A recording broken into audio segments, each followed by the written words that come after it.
How to stop overspending. 8 ways to stop overspending and save money. Is overspending having uncaused effects on your finances? Whereas cash itself is neutral, it's vital to be intentional with cash. Some individuals, however, feel that overspending is just the way of life. Let's explore why typical responses to overspending don't work, so contemplate some impactful ways in which you'll pay cash a lot of thoughtfully. Why most attempted responses to overspending don't work. Most common responses to overspending don't work because they aren't born from a perspective or intent to shift perspective towards spending for the sole purpose of saving.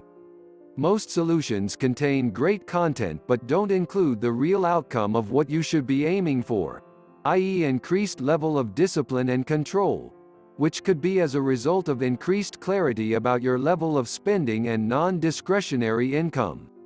Saving doesn't equal saving some cash. An adage which you may not understand could be the most effective tool in your arsenal for savings.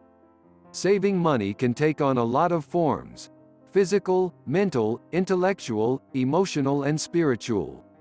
The 5 steps of intentional spending. Generally speaking, the fundamental things you have to do to stop overspending are very basic. In fact, even if you adhere to them all, overspending will still occur. After all, there's no way around it. The following steps are always a good bet to keep in mind when you're looking to control your wallet.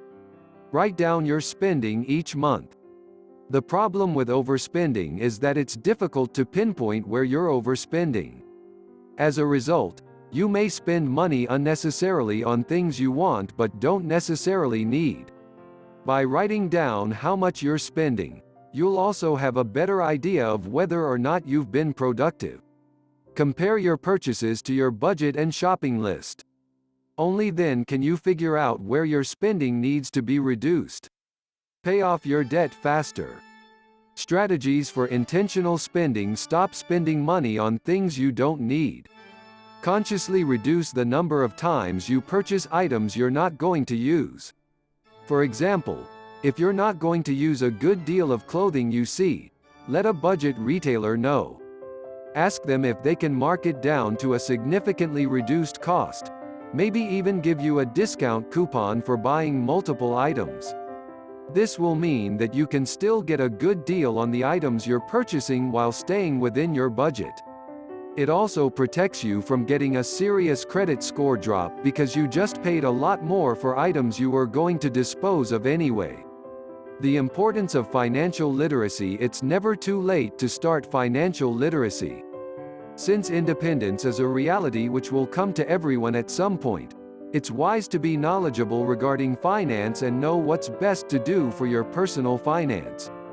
Advising someone who has a lot of purchasing power about ways to make spending money a lot less draining can be a lot more productive than being yelled at in a store by the cashier because you've lost your temper and aren't making great purchases.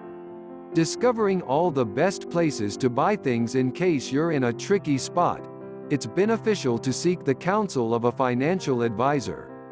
Overspending is crucial because it can influence some financial goals, and a lot of individuals don't realize the potential risks. Conclusion: the truth is that dealing with money doesn't have to be complicated. As long as you're working toward the goal of becoming conscious of your spending habits, you'll get closer to your goal. Whatever your reason for wanting to stop spending money on things you don't need, there's an effective way to do it.